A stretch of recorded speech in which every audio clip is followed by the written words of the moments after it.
Hello and welcome to the 1895 podcast with me, Tom. And sadly, Rob is unable to join me today, but I am delighted to be joined with a fitting replacement, and that's in the shape of Philip Fjeld, CEO and co-founder of ReFuels. Philip, thanks for joining me today on the podcast. Now, some of our listeners may be familiar with you and ReFuels. Some also may not be, as bio-CNG isn't entirely the bag of gasworld on the 1895 podcast. So to get us underway, perhaps you could introduce yourself, ReFuels, and the role that you play there. Yeah, thank you. And thank you for inviting me. I've been looking forward to this for a while. So ReFuels, yeah, I'll give a bit of intro first. So I've been in the gas industry since 2002. I originally started out in the world of LNG shipping and was in that world from 2002 until the late 13. In 2006, I founded Flex LNG, which is a large, listed in New York, actually, LNG ship owner. So as such, the world of gas was something that I'd already been in, as I say, since 2002. In 2014, I founded a company called CNG Fuels. So that is a company that builds large public access stations where you can refuel so-called compressed natural gas, CNG trucks. So these are internal combustion engines. Instead of them running on diesel, they then run on gas, or they basically run on methane.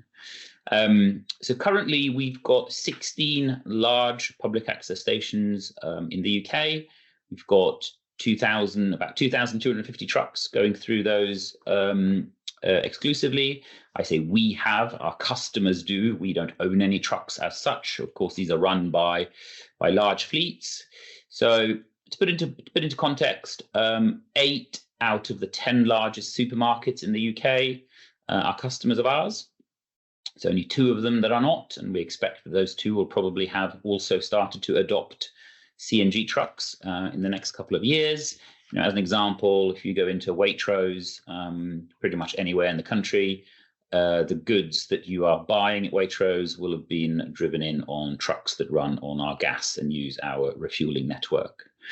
100% of the fuel that goes through our stations and ends up in customer trucks is something that maybe your listeners are more familiar with, which is biomethane, or in North America, it's called RNG, renewable natural gas, which is 100% sustainable and renewable gas that's made from, typically waste feedstock, whether that be food waste, sewage sludge, slurries, manures from farms, et cetera, et cetera. So, there's a lot of that, a lot of existing production of biomethane across Europe as of today, but there's also, I'd say, a mega trend currently in place.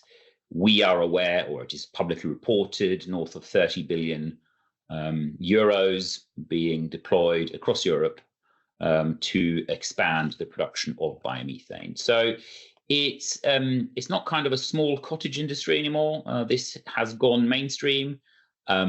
Big money being invested into it. And as I say, what we do currently, our station network is limited to the UK. It doesn't mean that we won't at some point in time potentially expand into Europe or into continental Europe as well. But as of today, this is no longer kind of a niche offering that only a very small amount of fleets are using. We're now seeing true mass adoption across a large range of the largest fleets in the UK. So we've now got north of 165 unique customers that use our stations daily. Great, thanks for that, Philip. A great introduction there, and a few nice teasers to a few of the conversation and talking points that I'd like to cover over this conversation. But first off, you mentioned some of your fleets there and retailers here in the UK. We recently saw Marks and Spencer's scale their biomethane fleet to mobile refueling using your technology. So was that a big deal for you guys? Absolutely. So, Marks and Spencer's is someone that we've been working closely with for many years, and they are at a quite rapidly adopting, sort of changing out their diesel fleets as a diesel truck comes up for replacement, they will then replace that with a truck that runs on CNG or on bio CNG. So yes, and I think that's the Marks and Spencer story is a good story with regards to rates of adoption amongst some of our customers. As an example, in June 24, Marks and Spencer's had 3 trucks with us. Now they are north of 200, and give them another year, they'll be north of 300. So I think that's just a good way of showcasing really how a number of our customers are now into mass adoption. As I say, this is no longer a kind of a R&D type project where they may or may not order a handful of these. This has now become business as usual, and where they can and when diesel trucks come up for replacement, they don't replace them with diesel trucks, they replace them with trucks that run on bio CNG. Absolutely. So I'm sure we'll see plenty more of those stories on the gasworld website in the coming months and years. Just to go back to your personal story, your personal route through the industry, starting in LNG, liquefied natural gas. You've obviously been working in this space for quite some time. So what originally convinced you that renewable gases and biogas would become an important part of the energy transition? It's an excellent question. So when I founded CNG Fuels, which is the station part of the ReFuels group, which is kind of the infrastructure part of ReFuels group, back in 2014, there was a growing, I would say, biomethane production story across Europe, not just in the UK, but across Europe. Producing renewable gas from waste feedstocks has been around for decades, so there's nothing kind of new about it. But the scale really started to hit 10, 12 years ago, and then since then has just grown. I think what's interesting here is a lot of our customers, you mentioned Marks and Spencer's, a lot of the other supermarkets, parcel delivery companies that we have as customers, et cetera. A lot of them have decarbonisation targets that they need to meet. They need to be, 30% off fossil fuels by 2030, 2035, maybe 100% off by 2035, 2040. So more ambitious typically than, I would say, your kind of net zero targets for which many have kind of pinned to 2050. Right. So a lot of the corporates have got more ambitious targets as such. If you then look at, if you're a food retailer, if you look at your stores, you can source green electricity. You can do lots of things to get those stores to run on renewable energy vectors. When it comes to transport, and particularly heavy goods vehicles, the really big ones, the 38-ton vehicles, the 44-ton vehicles, you really haven't got any other alternatives. And when we then founded CNG Fuels in 2014, it was with a view that decarbonising that part of the transport sector, already back then there was lots of focus on EVs for passenger vehicles and cars. Tesla was around back then, et cetera. But that's kind of the easy part of the spectrum to decarbonise. If you want to go into the really heavy truck sector, and that was where we were convinced that electric trucks, as an example, is going to take a lot longer to materialize, a lot longer to become mass adoptable than other alternatives. And that's really where biomethane as such fits very nicely. It's a really versatile energy vector. Yes, we are supplying it to our customers as a truck fuel, but biomethane can be used for so many other applications as well. It can be used for domestic heating, renewable domestic heating can be used as a process input for factories, and so on and so forth. It can be used as a shipping fuel through bio LNG and so on and so forth. So that was really what convinced us, was that you have a very versatile energy vector. You have no technology risk with regards to the trucks and the engines because they've been around for decades. And when you put those two together, you get a very compelling, not only economic case for it, but also the fact that you've got something that is low risk with regards to technical and technology execution risk. So that was really what drew us to it. We looked at other ideas as well as to what we could do, but there was nothing really that stacked up as well as biomethane. And in that time, how have you noticed sort of the shift in how policymakers, but the industry view biogas and biomethane as well? Pretty massive, actually. So when we founded the company back in 2014, there were 0 dedicated compressed natural gas trucks on the road in the UK. There were some buses, there were some bin lorries, yes, but there weren't your long haul semi-trailers, the big trucks that you see doing the 100,000 miles per year going up and down the motorway. So there were 0 of those. So we had to build an industry from scratch. We had to convince customers of ours now, but fleet operators who've been using diesel for 40, 50 years to try something new and actually move across. So we spent probably the time frame from about 2014 to 2020 breaking ground, really having long, patient conversations with large fleets and telling them this is a good solution. You should try this. At least, take 10% of your fleet should be running on this, and then it can become 20 and 30. So for the first 5, 6 years, maybe a bit more, it was really like pushing a big rock up a hill, right? There was a lot of heavy lifting needing to be done in that. Then gradually, as more and more fleets have adopted, it's become more and more mainstream. And now, the way to describe it now is we're at the top of the hill, we're over the crest, and now the big rock or boulder or whatever we call it is rolling down the other hill, picking up pace. So the industry's matured a lot. The knowledge amongst fleet operators about what biomethane is, that the trucks are reliable, and so on and so forth, has gone from 0 up to a very high level today. The same you can say around policymakers. You can say, it's changed fundamentally from where it was 10, 12 years ago.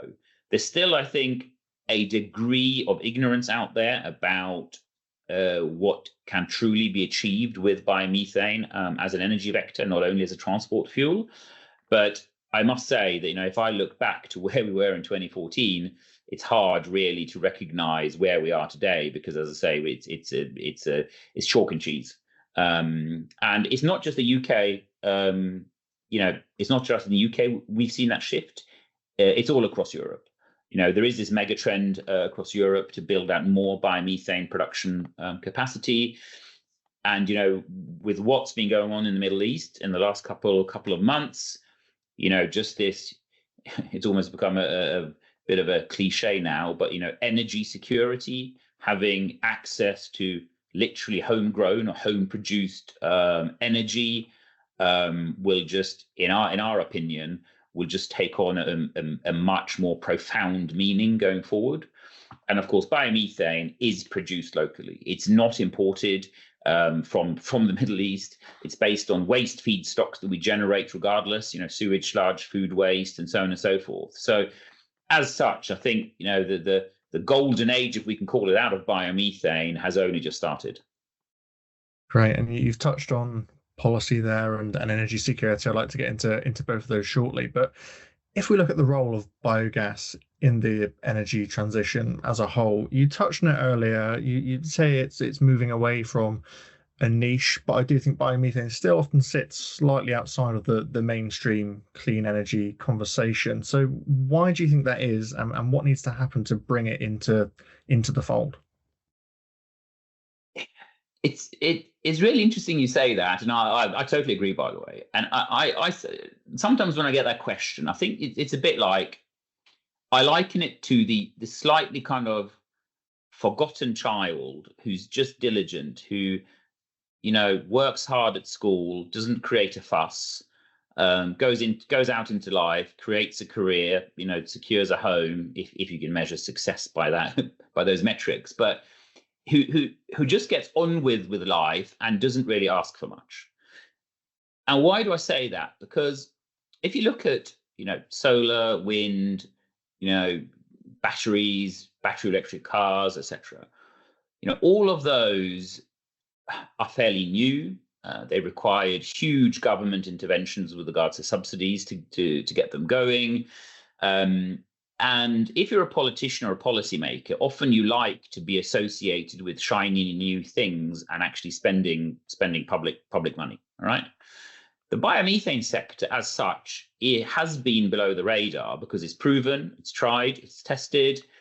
It's not terribly sexy taking waste and turning it into gas. I mean, it's not like politicians love to be associated with turning sewage sludge into gas necessarily. So I think it's just the fact that this has been around for so long. It's kind of been forgotten about to some extent, which I don't mind, because sometimes it's good not to have policymakers chasing around the place and wanting to throw money at you. Because I think if a sector requires lots of subsidies to get up and running, it's very hard it's easy to become addicted to those subsidies, right? To become dependent on government handouts. As such, when we build a station, we don't rely on a subsidy regime. It's a market-based mechanism. It's the market that essentially creates and dictates the growth that we've got. So, in essence, I just think it's because biomethane, as I said, it's not terribly sexy. It hasn't required lots and lots of support necessarily, and therefore it has been forgotten. That said, when we had the Ukraine war, or the invasion in February 22, the Russians had already started playing around with the gas markets back in 21.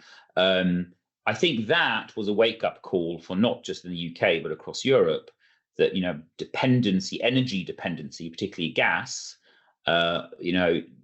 is a difficult topic, and that is one of the reasons that we're now seeing this frenzy across Europe, which started long before the current geopolitical events, about creating greater energy security for Europe by producing our own gas, which is biomethane. So, and of course, it is a tried and tested technology, and as such, it can be easily scaled quite quickly.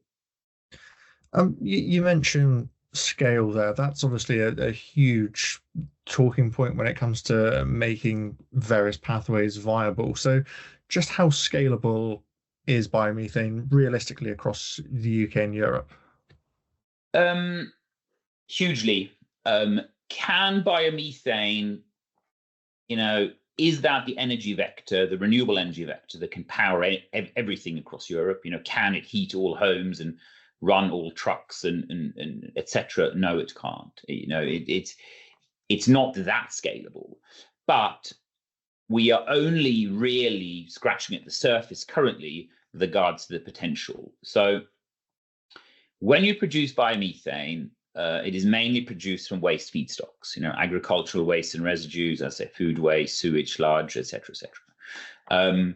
As of today, we're not even remotely close to running out of waste feedstocks across Europe. On the contrary, there's a lot more feedstocks currently chasing or wanting to go into biomethane production than there is production capacity. So no, it can't be the energy vector that can literally power everything across Europe. No, it can't. But it can play a very meaningful role in a world where I don't believe that one energy vector is going to be the one that ends up decarbonising us completely. There are going to be different solutions are going to be required for different applications. Okay. Now, to put into context, in the UK, if you took all the waste feedstocks we've got in the UK and you produced biomethane from that, you would have enough gas to power the entire articulated truck fleet in the UK, which is 165,000 trucks. Today, there are 3,000 and a bit that run on biomethane. So the potential is huge. And we can continue to expand production capacity across Europe for decades to come without running out of feedstocks. And of course, what we're seeing is there continues to be technological innovation in biomethane production. There are new enhanced production processes that come in that increase the yield with 20, 30, 40% of 1 ton of waste comes in, and you can increase the yield of production by 20, 30, 40% compared to what you could 10 years ago. So it's a sector that is truly seeing rapid growth, but also a lot of innovation in optimizing the production. And that will lead to massively increased production, but also through the fact we have new plants being built. And as I said, on the feedstock side of things, we've got decades to go before we're even remotely close to running out. And if we compare biomethane to other clean fuels, we hear huge amounts about hydrogen, for example. Where does biomethane fit within that broader debate around clean fuels? It's a good question. Hydrogen, if you go back 3-4 years, hydrogen, I think, was seen as an energy vector that could solve lots of problems. There were people who saw it as taking a meaningful role as a truck fuel, decarbonising industrial applications, whether that be refineries or steel mills and so on and so forth. I think where we are today is that hydrogen is unlikely, in my humble opinion, but is unlikely to take a meaningful role in transport. I think hydrogen is probably going to be used for more in the industrial sector, most likely, based on conversations we've got today. Biomethane, as such, is a much more versatile energy vector. It can be used as a truck fuel, can be used to refuel ships. There are people who are looking to use it as an energy input factor to produce, sustainable aviation fuel. Can be used for domestic heating. Can be used as a process heat, and so on and so forth. So, as such, I think biomethane has probably a broader role to play, also because the production cost is considerably lower than many of the hydrogen production pathways. Now, that doesn't mean that. That's my view on hydrogen today. Of course, as technology matures, the industry matures, scalability comes into hydrogen, I might need to revise my view 5 or 10 years from now. But where we sit today, it looks like biomethane as such has a broader use case than probably hydrogen has, at least for now. So over the next decade, do you see biomethane competing, or is it going to be coexisting with hydrogen and those other alternatives? Coexisting, for sure.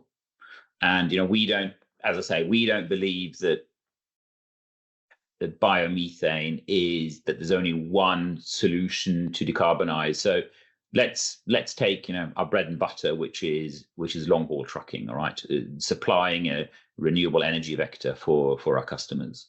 That doesn't mean that biomethane is the only game in town, right? We've got customers who run trucks on 100% biodiesel. Right, we've got customers who are looking at electrification. So I see a mix of solutions, and I don't think there is necessarily going to be direct competition. I think we will, if you're truly serious about wanting to decarbonize an economy, first of all, that is a very, very difficult task, and secondly, it has to. If you want to do it, it will take a long time. And you need to be quite pragmatic about using different solutions. And there is a focus amongst many that we should electrify everything. Yeah, sure, that maybe sounds nice, but when you actually sit down and want to work out the practicalities of doing that, you soon find out that having a nice vision or a dream is very different than reality. And I think that's where biomethane comes into play. It's a very cost-effective, low-cost, basically renewable energy vector that can be used across multiple parts of the economy and will typically be used for the coming decades in the really hard to decarbonize part of the economy. You're not going to have cars running on biomethane, right? That makes no sense. But for decarbonising shipping, for sure, decarbonising trucks, for sure, potentially as an input factor into aviation fuel, sustainable aviation fuel, et cetera. But no, I don't see it competing necessarily with hydrogen or other renewable energy vectors. I see them complementing one another. Sure, and you'll have to excuse my slightly leading question here, but do you think perhaps there are certain decarbonisation pathways that are receiving maybe a bit too much attention at the minute? Yes, that's very very clear, and I think we could do with a much more nuanced, much more grounded debate. One of my favorite words is pragmatism, and I think we are fundamentally lacking that in a lot of the public discourse and debate. Unfortunately, it's also the case that policymakers, politicians, they like sound bites. They don't necessarily like sitting down and doing detailed analysis and actually finding out what things cost and how easy or difficult it is to implement. So we have, lived, or we have experienced such a world for the last 12 years, where, as I say, the attraction of biomethane hasn't been fully understood, and that's fine, all right, because our customers understand it. Those are the ones that matter, not really what a politician or a policymaker looking for a quick win or trying to win a popularity contest. At the end of the day, our customers are really sophisticated in the sense that if you are a fleet manager and you run a fleet of, let's say, 2,000 trucks, just an example, okay? The margins in the profit margins across the UK logistics sector are extremely thin. They're 3 to 5% on average, okay? Haulage or transport within the logistics sector is a finely tuned machine that has been optimized over the last 40, 50 years based on diesel tractor units or diesel trucks, okay?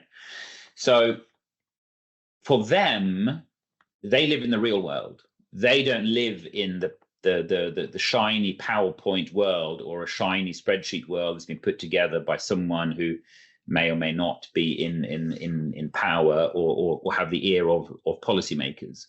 They live in the real world where they need to ensure they have trucks on the road 24/7, and if the wheels aren't turning, then they're not generating a profit.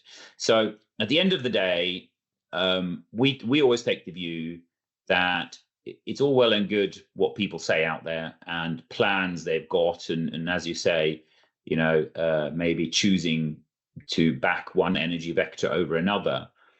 The reality is that they should really just get out of the way, make sure we have a technology neutrality, and let the industry and let the economy get on with it. And that's basically what we're doing. And that's why I can tell you that out of our customer base, we don't have a single one of those who are looking to mass adopt large electric trucks, because as of today, despite what policymakers want, they just don't work. Sure, thank you for that, Philip. I'd like to touch on policy now, if I could. And we've recently seen an amendment in Germany's Energy Industry Act, and that's triggered quite a debate across the renewable gas sector. So how significant do you think that the reforms there are? Very. So, and maybe just to broaden that slightly, we're seeing the implementation now of RED 3, Renewable Energy Directive number 3, across Europe. Now, various member states are implementing it at various points in time, and they're all having their own different takes on it.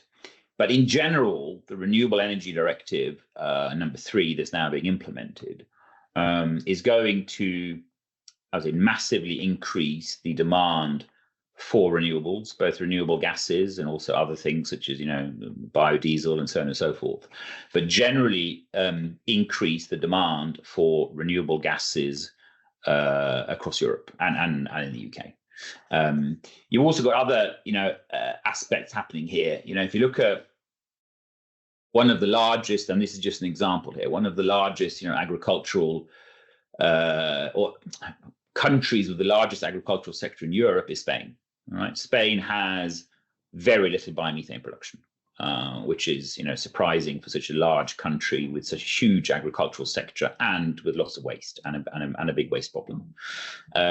Spain is now massively ramping its biomethane production, and it's really interesting to see what can actually be produced, and also how the push from the production side of things, how that also all of a sudden opens up lots of other avenues where renewable gases can be used. So, if you go back a couple of years, there was no one in Spain who thought much about using renewable gas as a fuel for trucks. Now they are.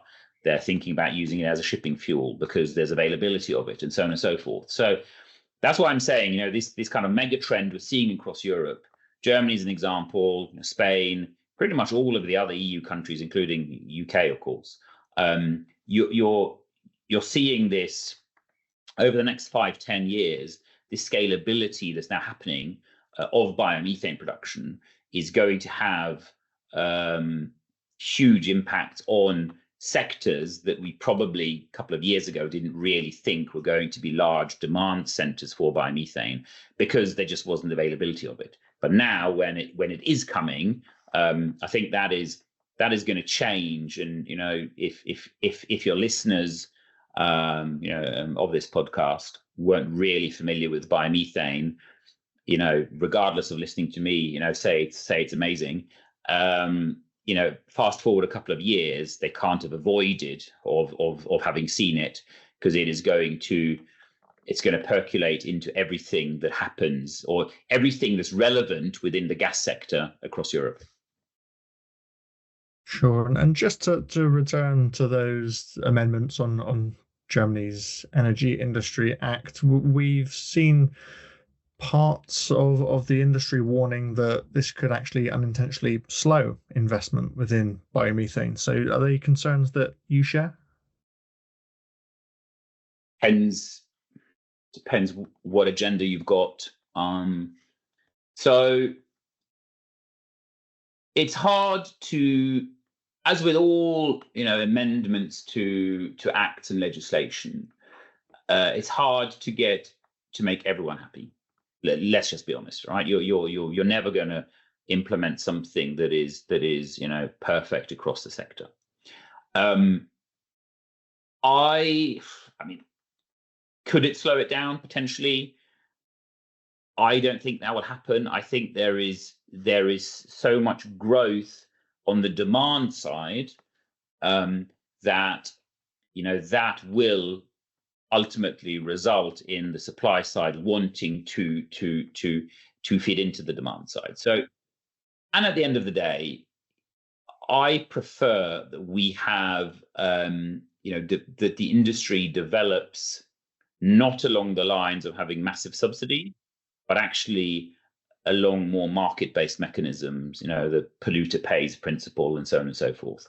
I personally think that is a better, more sustainable way of growing the sector. And if you look at policy changes, there are always unintended consequences of them. But what we see in general across Europe, and particularly now that we have much more cross-border trading of biomethane, which really wasn't a thing only a couple of years ago, is that now, if you are producing gas in Germany, that doesn't necessarily need to be used in Germany. Or if you are creating demand in Germany, it doesn't necessarily need to run on German-produced gas. You could use, Dutch or Spanish or French or whatever. So as such, yes, could it slow things down in Germany? Potentially. But I don't necessarily agree that we should just look at Germany in isolation, because, yes, there's a free market in Europe, but in general, trading across borders and demand from, across borders is now, in our opinion, starting to change the European landscape, where previously it was everything, production and demand had to happen in sync within a country. Now you can actually have them out of sync because you can tap into other markets as well. So I'm not too worried, but let's see. Absolutely, yes. Let's wait and see. Just touch on energy security now. This is something that you've mentioned earlier, and also a conversation that I previously had on this podcast. Since the European energy crisis, do you think the conversation around domestic renewable energy production has fundamentally changed?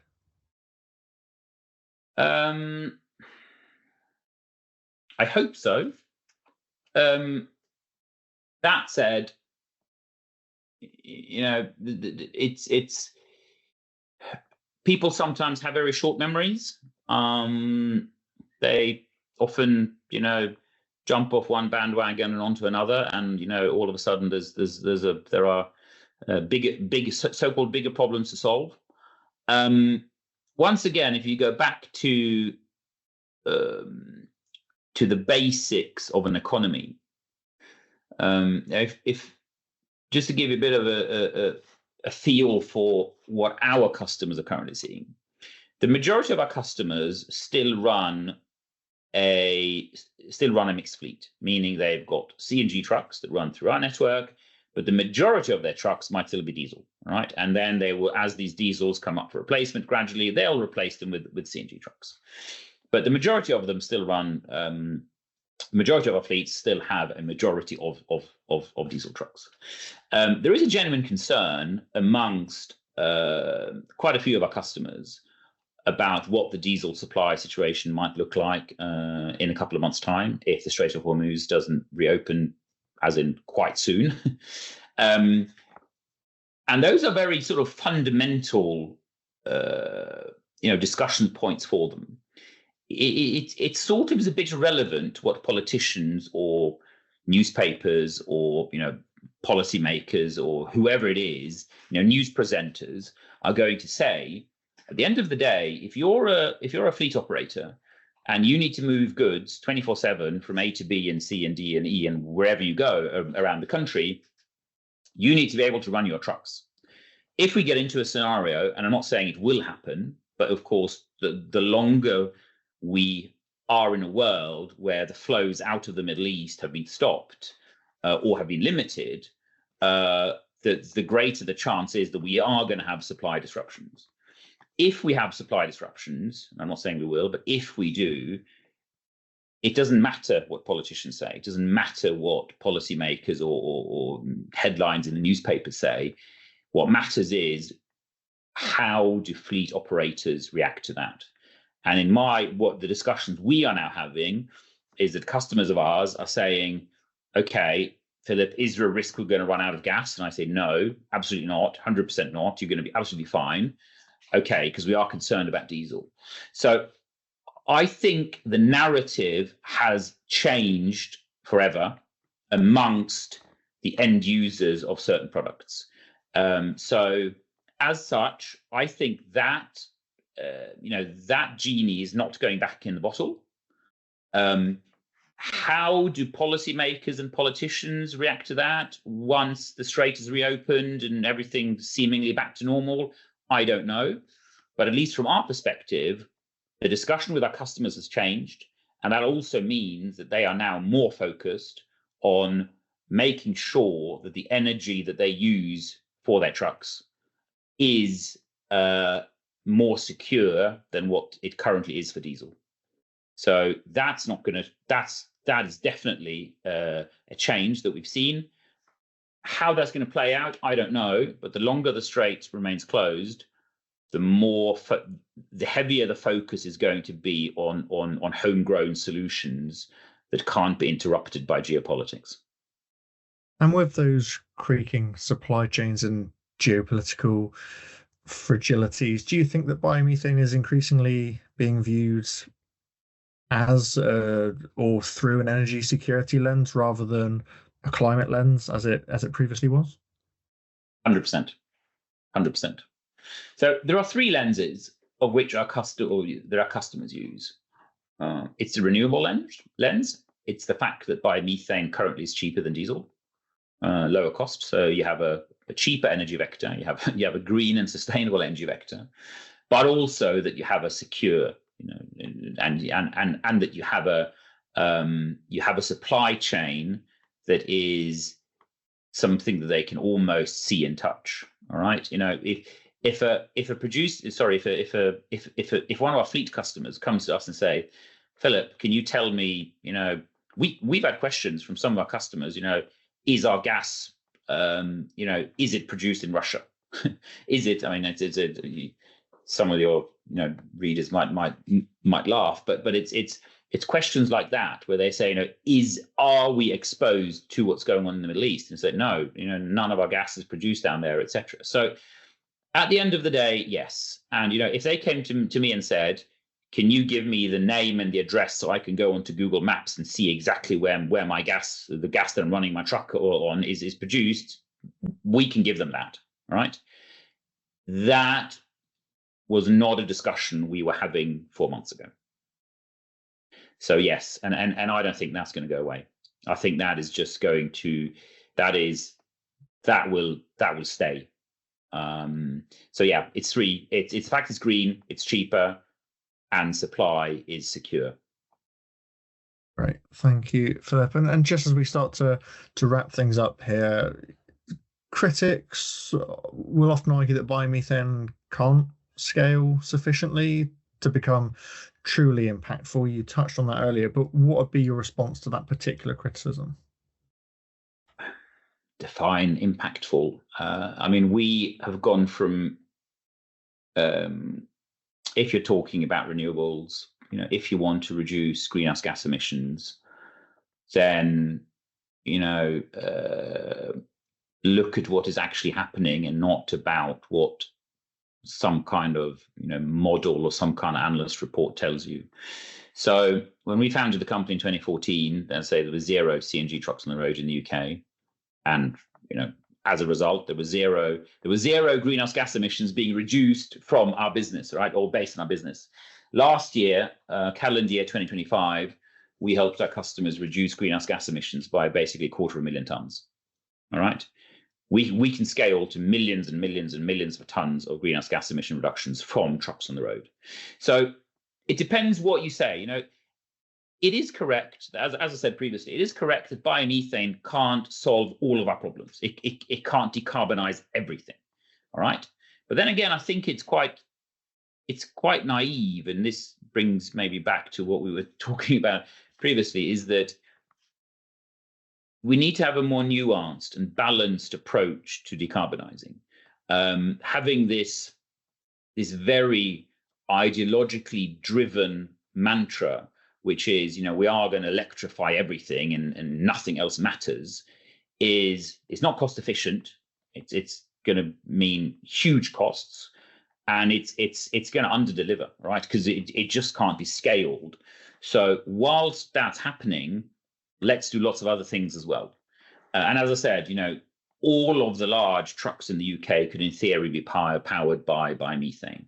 All right. There are many additional other sectors that will also use biomethane. So I'm not saying that 165,000 trucks in the UK will run on biomethane. They won't.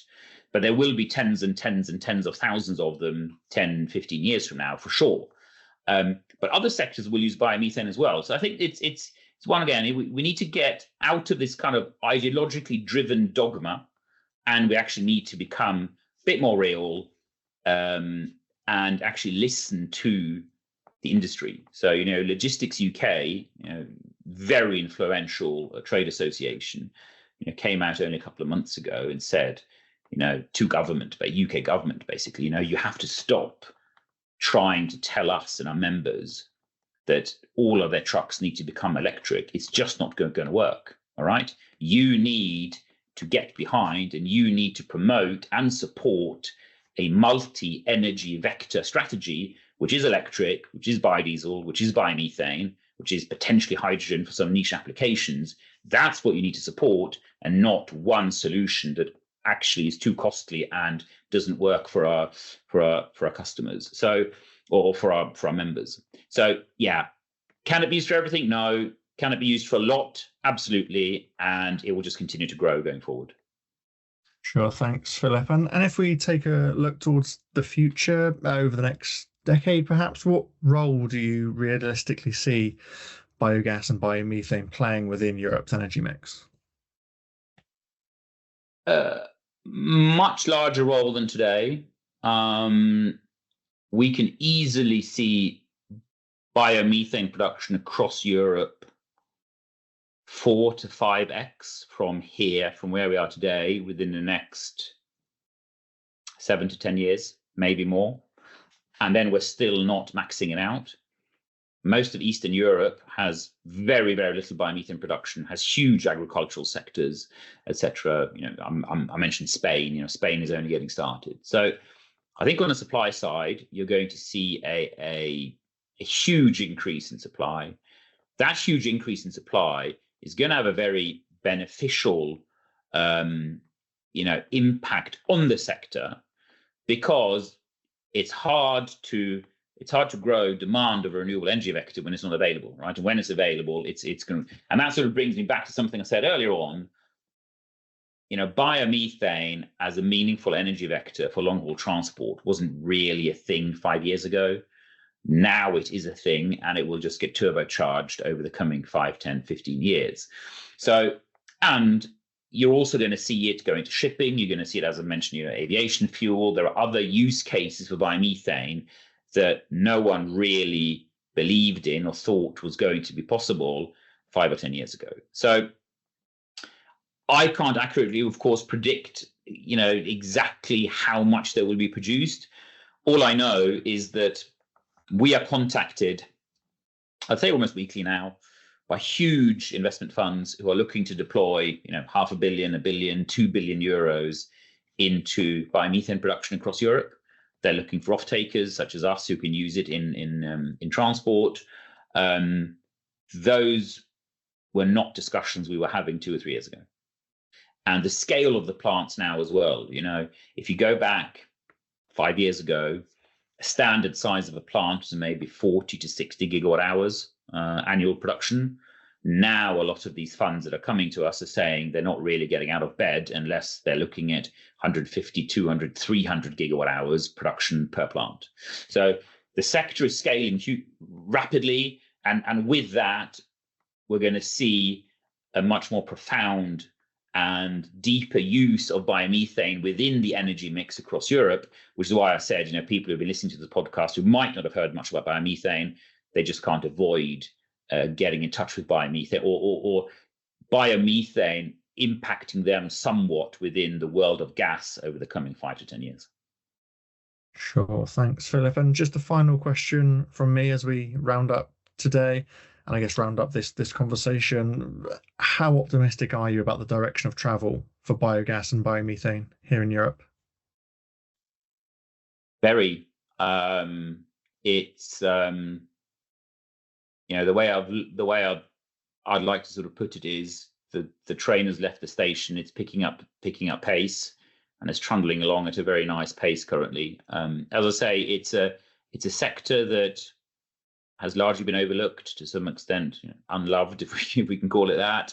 We don't mind that it is, because then we can just get on with our day jobs. But yeah, really optimistic.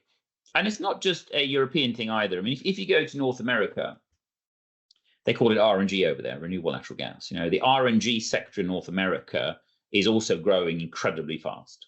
So as such, this isn't just a European boom, if we can call it that, or growth sector.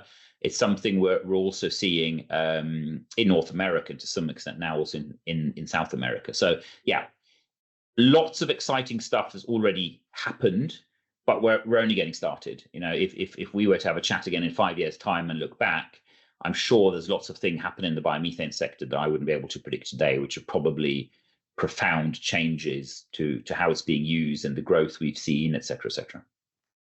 Or perhaps we'll book in that call for 5 years' time, Philip, and revisit this conversation. Thanks for your time today, and thanks for joining me. Listeners, for more conversations like that, please do like, follow, and share the 1895 podcast, and we'll be back again next time.